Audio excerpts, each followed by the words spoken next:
repeated, sometimes we fail to acknowledge and applaud the people who've really worked hard to make it a success. So, for example, I always go back to this line that do not forget the people who pack your parachute. The guy who's actually flying and taking a leap from the hillside with a parachute, is just taking a leap of faith.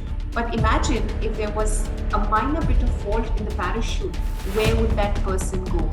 So acknowledge the people who really packed your parachute to make the implementation successful for you is what I would leave.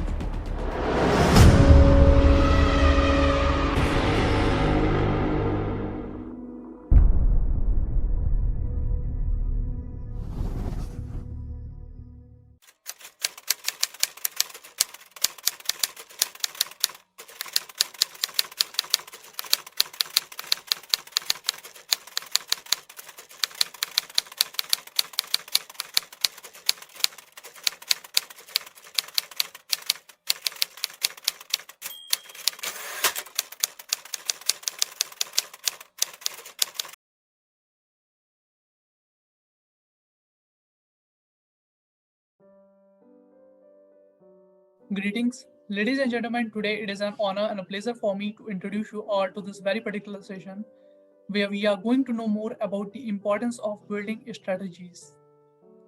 My name is Harsh and I'm going to moderate this session for all of you, wherein I'm going to introduce you all about the event and perhaps the person who is going to interact and address all of us. First of all, I request you all to kindly acknowledge and welcome the presence of our esteemed guest, Dr. Rupinder Kaur ma'am, who is here with us. I would like to request all the persons, those who are watching this session on YouTube, to kindly applaud in the comment section and welcome the presence of our guest. Dr. Rupinder Kaur ma'am is a military veteran, learning evangelist, women leadership coach with a strong focus on developing leadership pipelines through the power of coaching. Her domain expertise in building, aligning, integrating, and sustaining leadership development initiative at scale. She has deep expertise in building a learning culture through stakeholder buy-in, designing and managing systematic change initiative using the power of coaching, the lead behavioral change in senior leadership. A big proponent of diversity and inclusion, she uses the power of academic research to bring concrete and practical initiative to drive the diversity agenda and inclusiveness of thoughts. So, first of all, ma'am, I welcome you to in this session. Thank you so much for joining and agreeing to share your thoughts with us. Thank you, Harsh, for giving me the opportunity to be a part of this discussion forum. I am highly obliged for this. Thank you so much, ma'am. It's our pleasure too. So, moving to the topic of today's session, which we have chosen is building strategies versus execution and understanding workplace values.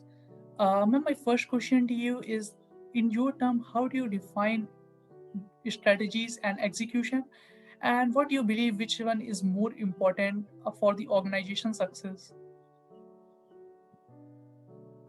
No, that's a very good question, Harsh, and thank you for asking me that, because strategy is nothing but a future plan which has been calculated in a very thoughtful manner.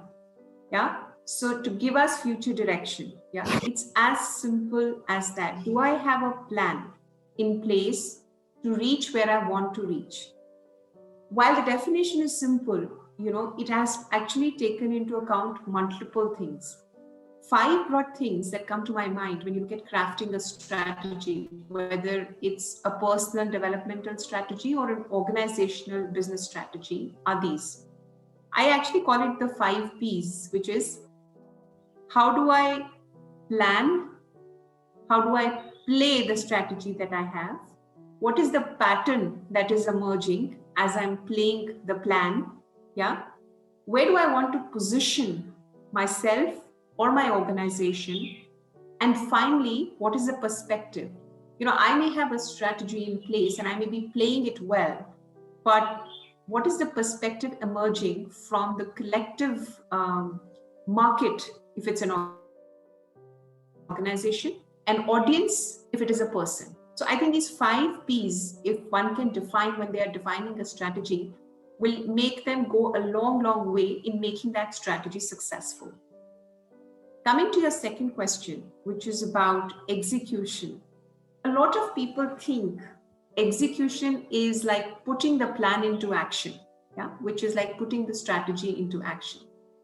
And so therefore, execution should come after strategy. Yeah. So to my mind, they go both hand in hand. Yeah. Which is that instead of treating execution as something that happens after the strategy has been set, I think it needs to be built into the strategy right from the start for people to own it, for people to experiment with it, and for people to implement it when they actually come back. Yeah. I think those are the broad thoughts that I have around strategy and execution. Indeed, ma'am. It was a quite insightful answer from your side. Ma'am, my next question to you is what are the most important values that one can demonstrate as a good leader? Ma'am, what are your opinion? It's a kind of request you kindly share with our viewers. Sure. So, Harsh, thank you for again asking that question, because leadership is a topic that I have, been studying, been practicing, and also been living for the last 20 odd years. And my tirist with leadership started when I joined the Indian Army, as a short service commissioned officer. That was my first play with a career, and also a first play with what is leadership really all about. And if I can define in one word, as far as the Army philosophy of leadership goes, is that everyone is a leader. Yeah? It's not that. So leadership for me is equal to a position. Leadership for me is a role, and and the role that you're supposed to play as a leader is to empower others, and that's a clear-cut definition for me as a leader. So what are some of the values that one should imbibe as a leader? I think which are fundamental to any leadership principle is to have what I call, again, I like to put things in a framework. So maybe to have 3 C's here, one of which is courage, which is the most important one, right? And when I say courage, while in Army we were taught about physical courage, I think what is more important, and as Sam Manekshaw, our great field marshal, also said, moral courage is more important. Do I have the conviction to live by my values and principles? And do I also have the conviction to say as it is, to stand up for my people, and also in the scenario of Forge, I think to stand up for the country that I am supposed to protect. So courage is very, very important, both physical and moral. The second most important C for me is competence, which is whatever you're trying to do, whether it's Forge or corporate, or any profession for that matter. I think you need to be really ahead of the curve in demonstrating competence. Do I know the best in my field? Am I a subject matter expert? Am I ahead of the learning curve or whatever is happening in my industry sector? Which is where, if you demonstrate the competence, the credibility will really fall in place. Because I am competent and I have the courage, I will buy into people's credibility to say, this leader is credible. And the final C for me is communication, which is how can I articulate my vision or my thoughts to generate the entire followership who can buy into my vision and create a better tomorrow for all of us. So largely, I think these are the 3 important leadership principles that I have followed and I have always believed in. Indeed, ma'am. Again, it was a quite wonderful answer from your side, and you have given many important points. And one which I like the most is that, and I'm quite impressed. You have given a definition of leadership. Leadership is not about position; it is a role to empower others. It's quite interesting, and I think the viewers who are watching this session, they are surely going to learn from this. Ma'am, as you have told that you are living this leadership.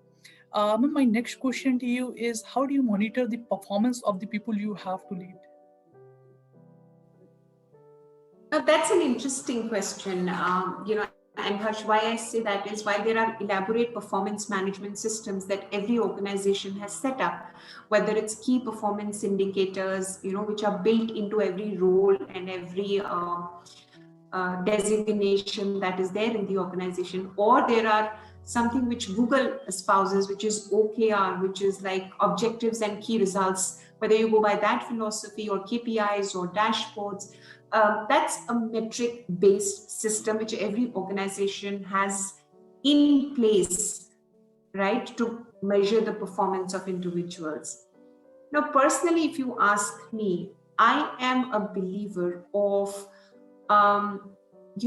performance support rather than performance measurement. And why I say that is because, every human being, of course, there are exceptions, comes on earth with a certain amount of capability and potential to perform. Yeah. Now, it depends a lot on the individual and a lot more on the ecosystem on how this individual is able to perform on the job. Yeah. And I strongly believe that given the right circumstances and with the right values in place, everyone can perform. And which is why I believe in performance support. And to help equip performance support is something what I call coaching on the job, or leader as a coach. So while a leader has to be, make people accountable for the kind of jobs that they're supposed to do, maybe managing the timelines and the deadlines, giving them feedback, delegating responsibility, all of that is a part of the job. But for me, if we can replace the whole paradigm of performance measurement with performance support through the power of coaching, I think as organizations, we can really achieve much more than what we are doing currently. Indeed, ma'am. Ma'am, my next question to you is, what is your opinion? What are the warning signs of strategy execution failure? Oh, that's a tough one. And I say a tough one because, a lot of research, if you look into it, says that there's a huge gap between strategy and execution, or strategy and implementation, and a lot of very powerful strategic initiatives fail because there is a gap or there is a lag in terms of execution or implementation. So as they say, there is many a slip between the cup and the lip. Yeah. So it's like, while I have a cup full of tea in front of me, but can I let go of the obstacles that may come for me to be really able to enjoy the tea that I have made for myself? And I find this analogy very, very, powerful because, there is really no single true path to implementation excellence. There are a huge amount of failures. And because there are several frameworks for design and implementation, I think every organization needs to craft its own success recipe for design and implementation. But maybe from my experience of working with senior leadership teams in Ernst & Young and Accenture, I can give some thoughts and principles so that, the failure, what you generally talked about, doesn't really happen, or is at least reduced to a bare minimum. And why I call these principles of strategy implementation is because, a principle is something which stands tall, which cannot be changed, and which everybody can look forward to in terms of crisis or in terms of where everything is going wrong. Yeah. And sometimes execution goes wrong in big organizations in a big way. So that's why I call them principles. So here are some principles, that I have come across in my experience and understanding of the gap in strategy and implementation. I think one of the major principles is the fact that, and to your fact, delivery is as important, or implementation is equally important as design. Yeah. Because implementation doesn't happen automatically, right? And the importance of active leadership in this case cannot really be understated. You need to invest resources, time, and effort in designing the right strategy, but equal time needs to be spent in delivering time. Where I have seen in most cases is there's a lot of time being spent, a lot of time is spent in designing, but when it actually comes to implementing, people kind of leave it to the lower echelons. But here is the point, here is the failure which you talked about. Leaders have to be actively involved in implementation also. I'm not saying that you micromanage, but your involvement, your presence, your visibility in terms of implementation has to be there. People should know that you are keeping an eye on them, yeah, for them to kind of implement it. Second, I think is again is a very important principle or a failure which happens is that you dedicate and mobilize the right resources. Yeah, get the right people to get the right job done. Just because it's a strategy and senior leadership is there, don't think that the last person on the road cannot be doing it. So find the right capabilities, match the right persons with the right job for implementation to be successful. Yeah.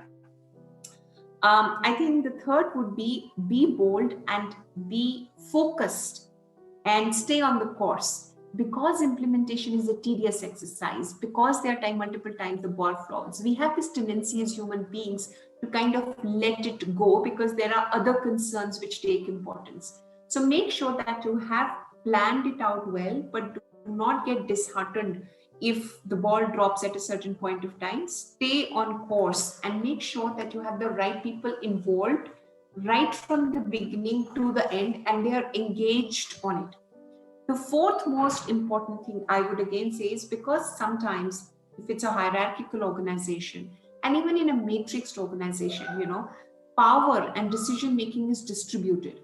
And sometimes because of lack of decision making at the right time, implementation suffers and the ball drops. So I think have a bias towards active decision making and own the decisions that you make. Do not pass the buck where failure can happen. And I think the last one would be to celebrate success and recognize those who have done good work. In our hope of getting the work completed, sometimes we fail to acknowledge and applaud the people who've really worked hard to make it a success. So for example, I always go back to this line that do not forget the people who pack your parachute. Guy who's actually flying and taking a leap from the hillside with a parachute, is just taking a leap of faith. But imagine if there was a minor bit of fault in the parachute, where would that person go? So acknowledge the people who really packed your parachute to make the implementation successful for you is what I would leave you with. Indeed, ma'am. The point which you have given is that acknowledge the people, those who have packed parachute for you, is really a major takeaway from this session for me as well. And ma'am, I think it's a kind of privilege we got to hear all those things from you today. Ma'am, moving to my next question to you is, what is the importance of discipline and punctuality at workplace? But if we talk about right now scenario, work from home too.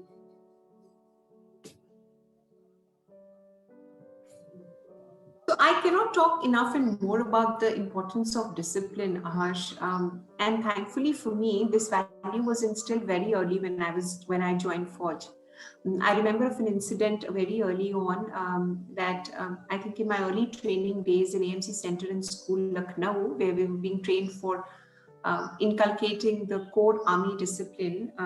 At morning 6 o'clock, we used to have the physical training. And all of us as officers were supposed to fall in line by 5:45 or so. After which the instructor, who was not an officer but a non-commissioned officer, he used to take our training. And I remember one of these fine days, it was a cold December morning, and in Lucknow, 5:45, which used to be freezing cold. And I used to come on my small scooty to travel all the way to this training place. And in that midst of that cold and getting ready, I got delayed by 2 minutes. So it was 5:47 when I reached the training ground, and everybody had come by that time and fallen into place. So, thinking that everybody is fallen into place and the instructor will not notice me, I tried to sneak into that group. And instructors, being instructors, you know how they are. He noticed it. He found me sneaking into that group, and he called me loudly. Saab, and they used to call us Saab because we were officers. Ground ke 2 chakkar before you get into that group, and ground was 400 meters, which means 800 meters of run before I fall into that group of PT, and after that it was a 3-kilometer run which we were supposed to do. So to cut the long story short, Harsh, what I'm trying to say is what he instilled in me when I was a young captain of 22 years old was a sense of discipline. 2 minutes late on the ground can make a difference between life and death when you are on a battleground and you miss the bullet by, not moving for the next 2 minutes. Yeah. So discipline is extremely, extremely important, not only in terms of time, but the commitment and effort that you make, because it's not only about the delivery that you do on ground, but it's also setting up a reputation and a brand for you, right? People always value who deliver on time, in the right manner and at precision. Yeah, but coming to your second point, when you say work from home, I can understand it's getting a little more difficult, because in a home environment you have many more distractions than you would usually have in office, which is why maintaining that sense of discipline and commitment is a little more taxing than it could have been in office. And of course, the second point, that we are socially isolated, which also adds on to the overall anxiety and uh, the productivity part of it. So it's tough, but if I can give you quick tips on how to do that in home also, and while I have struggled with it in my initial few days, and I have two little children at home, one is a teenager and the other is a youngster, and I know maintaining a work-life balance with 10 hours of work and with the kids at home, it can be tough. But what I would say is establish work and home boundaries. Do not intermingle the two if you can. Establish a separate space of work for you, which is sacrosanct, wherein you do not get distracted so that you can get the maximum done in a lesser amount of time. And the second one is reach out for support. Talk to your manager about your specific condition at home, whatever that may be, and seek support, both moral and work wise, so that when you work as a team and you do not feel isolated in terms of work performance. All right, ma'am, you have given a very detailed overview by taking your own example, and I think the viewers those who are watching this session now, they are surely going to understand this. Ma'am, my next question to you is, in your opinion, what can be the best ways to handle a disagreement in a team?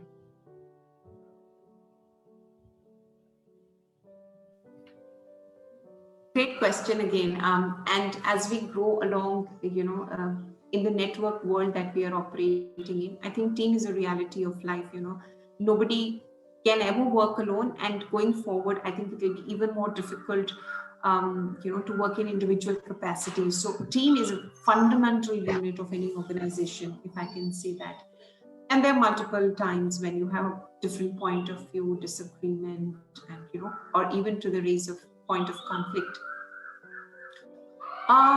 And it's easy to get carried away by the conflict position at that point in time, because all of us have this so-called self-respect, a point of view which, if it goes above a certain level, it actually comes out as ego, which could be a major disruptor in a team. So without going into the nitty-gritties of what a conflict may be, I'll give you a 3-step foolproof method of managing disagreement, which has worked for me. May or may not work in your context, but I can first share. I think the first thing to do when you have a disagreement is to take a step back, pause. Very famously, and in one of my very favorite books, which is Man's Search for Meaning, Viktor Frankl has said that between stimulus and response, there is a moment. Between stimulus and response, there is a moment. And if you can choose to pause in that moment, and then respond, you will have many a conflict dying away. It's only because we react immediately, we have that inner urge to respond to a conflict or a disagreement, which is where the things escalate. So I think the first foolproof method is to pause, take a step back, and reflect on what is the situation, what is the disagreement. Is it really a point that I need to fight for?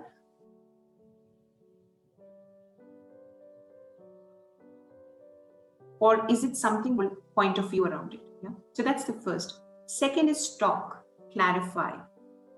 seek the other person's perspective and opinion and point of view, because that's important. See, we are different individuals with different experiences, backgrounds. We may look at the same thing from a very different angle.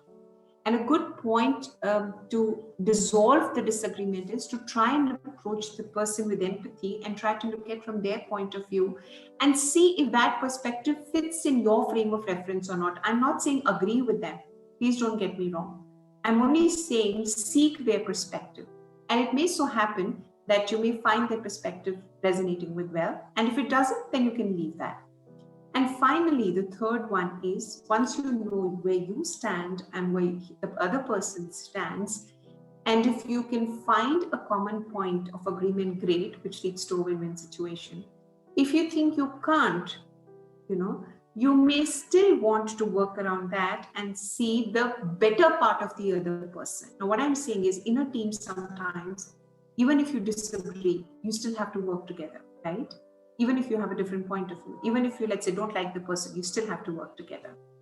But ask yourself this question: is it what is important for me at this point in time? Is it important for me to respond to this conflict and keep disliking him? Or is it important for me to do my job well and ignore the conflict that I have and still deliver on the results? Now, I'm not saying the third one is easy, but it's doable. Because at the end of the day, if that disagreement is making your career suffer and your work deliverables suffer, it's not worth it.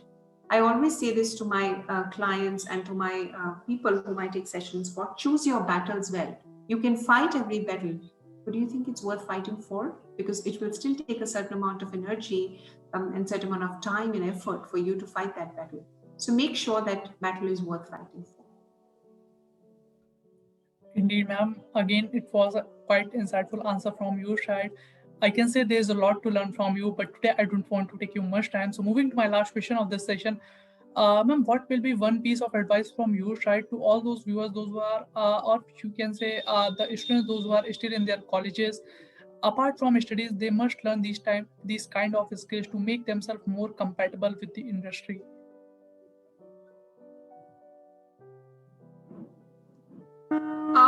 So I wouldn't say one, Harsh. There are, of course, hundreds and hundreds of things that you can do. I will say maybe two or three if you allow me to. Sure, ma'am, please.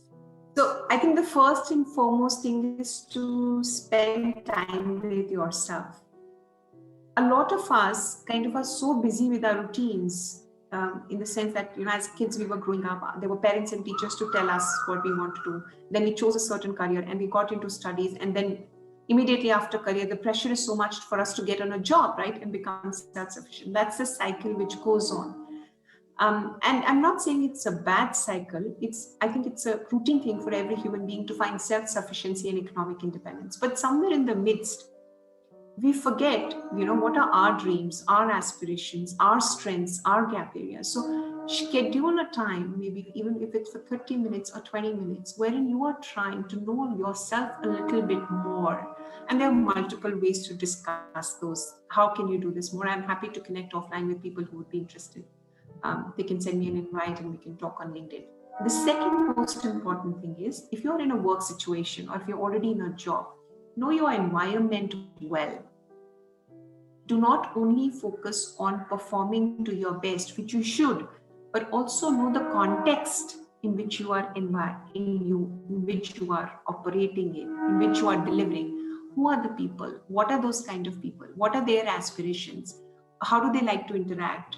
How you can modify your style to become a better colleague for them, or a better employee for them, or a better manager for them. So try doing that, and which is where read a lot more on emotional intelligence. I think it's very important for people, for youngsters, to read and read a lot to understand the intricacies of the work dynamics, and how do you interact with people and build your influence. And finally, I think the third thing to do here as a youngster who's joining the workforce, really cool, is, and I cannot talk enough and more about it, is to build a network of people who can mentor them, guide them, support them, and maybe also sponsor them when the right opportunities come along. yeah, those are the three things, Harsh, that I would like to share with. Indeed, ma'am. Again, it was a quite inspiring advice from your side, and I think the viewers who are watching this session, they are surely going to take it. Thank you so much, ma'am, for joining and giving your important time. It was a very healthy discussion with you over the topic. We look forward to conduct more such sessions with you in future. Thank you so much, ma'am. Thank you, Harsh, Thank you, ma'am. again for the opportunity, and all the best to you. It was lovely sharing my thoughts with you today. Same here, ma'am. Thank you so Bye. much. Bye. On the ground is where I stand. Never give up, that was always the plan. It's so cold outside, I'm alone